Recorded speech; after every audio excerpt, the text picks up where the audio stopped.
What's up, Warriors fans, and welcome to Warriors Latest. As always, I am your host, Max Arizin. Don't forget to like, subscribe, and hit that notification bell if you enjoyed the show today, as I do post new Warriors videos daily. Now, we finally got the introductory press conference for the Warriors' main acquisition this offseason in Al Horford. And while I am nervous about what's to come regarding his play, him not being able to play back to back, or well, not being able to play back to backs, but not playing those back to backs last year. Maybe they will monitor that going forward this year. But I gotta say, he instilled me with a little bit of confidence, a little more than I had last week when they were going to sign him, considering his advanced age. But again, like I've said with this Warriors team, they don't have all the best players. They don't have all those young guys, those big guys that can really match up with some of the lengthier lengthier centers in the league. But they definitely have that unique, singular mindset of winning an NBA championship. You hear that a lot around the league.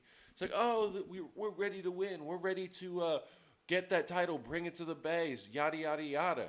But a lot of the times when people say that, they don't actually mean it because they don't know what it takes to win.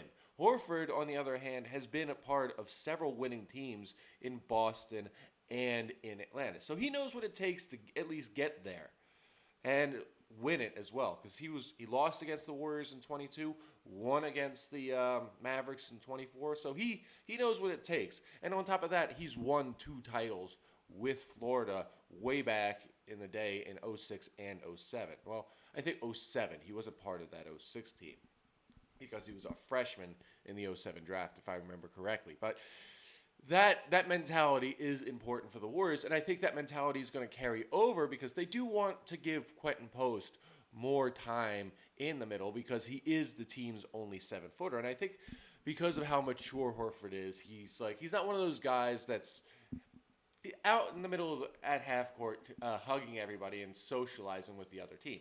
He's a guy with his boys, with his team. As soon as game's over, he shakes everybody's hand and leaves. He's got that stoic demeanor, and it's been that way for the past 19 years. So I do like the Warriors having that. It just remains to be seen how that's going to affect the team as a whole, especially with Quentin Post. Now, they only have those 2 centers, and Draymond doesn't want to play center anymore, and I don't blame him because at this point in his career, he's a little too old to be just like physical with some of those bigger guys. He should be a moving point for ball movement. Like you give him the ball at the corner, he finds guys, whether it be this down in the post or Steph over at the top of the key. He's the guy that gives it to them and keeps the ball moving. He's more of a half court general, as he has great court vision and wants to distribute the ball. He doesn't want to be down low trying to get physical and grab many rebounds as he used to, because it's just time has taken its toll on his body. And after what we saw in that Timberwolves series and how much extra effort he had to exert, as well as Jimmy and Gavon, to get those rebounds over Rudy Gobert, I don't think he wants to do that for a full 82-game season, not including the playoffs. So we definitely see Horford helping that evolve and giving Draymond an opportunity pass to a guy who's going to shoot an open 3 and can make it, as well as help develop Quentin Post and get him to get his minutes up, get his numbers up, and help him take that next big step in his career and be part of a long-term Warriors squad. That being said, when Mike Dunleavy came up, I was a little nervous because, let's be honest, ever since 2023 when Bob Myers stepped down, there's been a lot of question marks. I cannot lie. I mean, I still remember Dunleavy when he was playing. I met his brother Baker over at Villanova, and he feels that this roster is a lot better than it was last year. And let's be honest, it is. I like who they have. They have Jimmy versus not having Jimmy last year. They have Al Horford, who is a stoic seasoned center who knows how to get the job done. They're bringing in Seth Curry to give that chemistry for him and his brother. and they're bringing in like guys that know how the system works and can fit into the system. So I do like that, but the questions remain. Like the this team is not a long team. Like they're not young. They don't have the length that other teams do, and it just feels like Dunleavy is a little bit out of his depth. He hasn't really put together an offseason where you're like, whoa, this team needs to be taken seriously. Right now, it's sort of the hangover of the momentum from last year with one or two additions. And the momentum of last year was great, but it's not going to be enough. You need the right pieces to be successful in this league. And I think from his press conference, he has admitted that there are going to be some guys that may be moved, whether it be Kuminga, which he touched on a lot, or like just some of the younger guys that can be moved around to add an additional piece and create roster space. So he did admit that, and I do like the fact that he did, because he knows as good as this roster is, it isn't complete. But I don't know if he knows what moves need to be made in order to take this roster to the next level. Now, we saw he did go out. He took advantage of a bad situation in Miami to bring in Jimmy. They started that run and were probably the toughest team to beat throughout the NBA. I remember seeing them about a month after the trade. They're playing the Nets, and the Nets are up, I think it was like 21 at one point during the first half. And just the way they were playing in such sync, you knew even though the Nets were up 21, the Warriors were going to come back and win.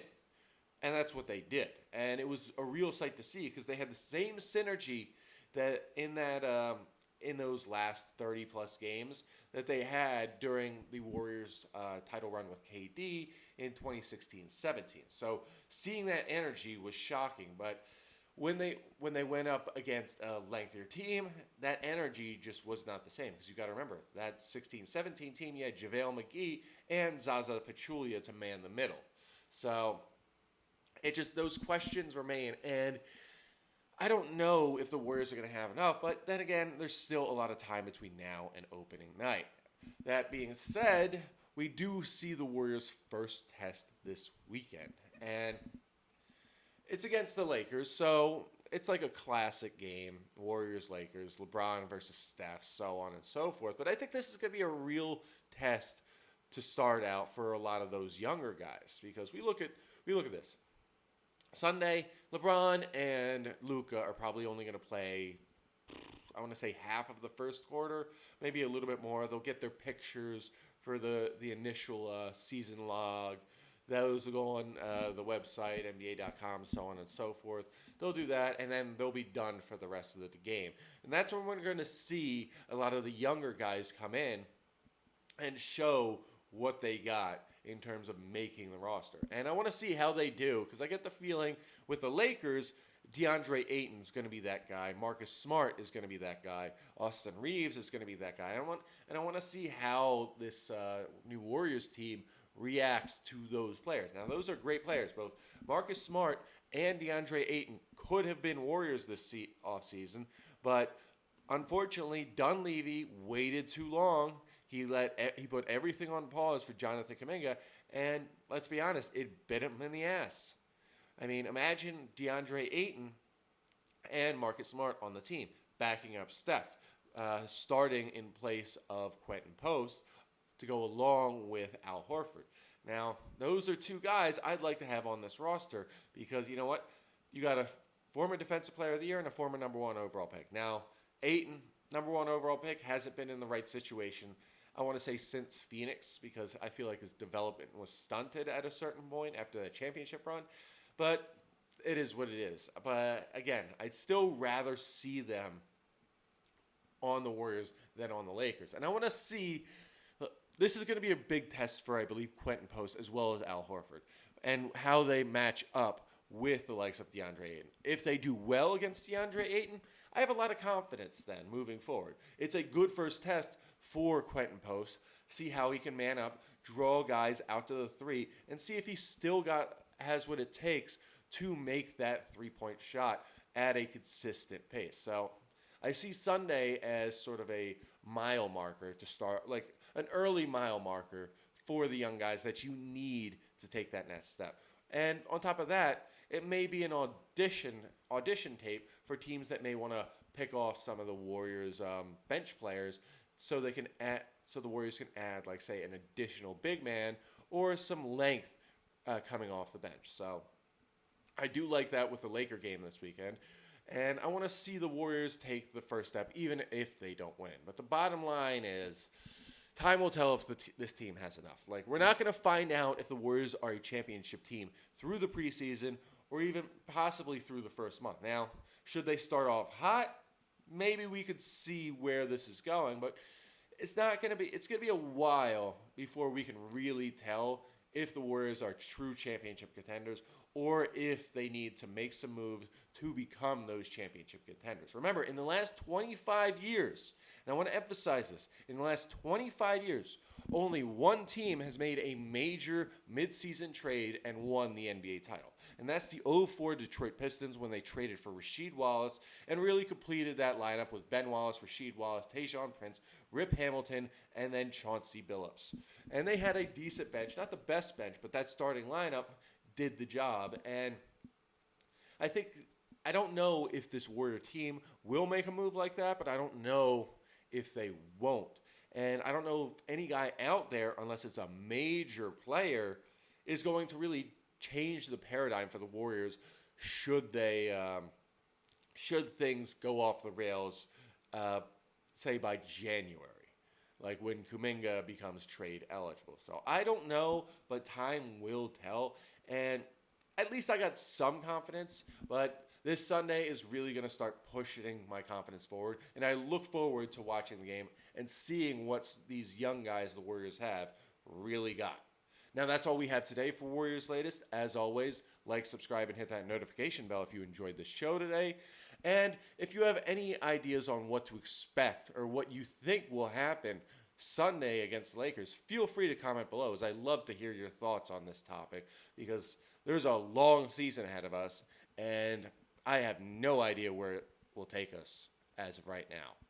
And as always, go Dubs.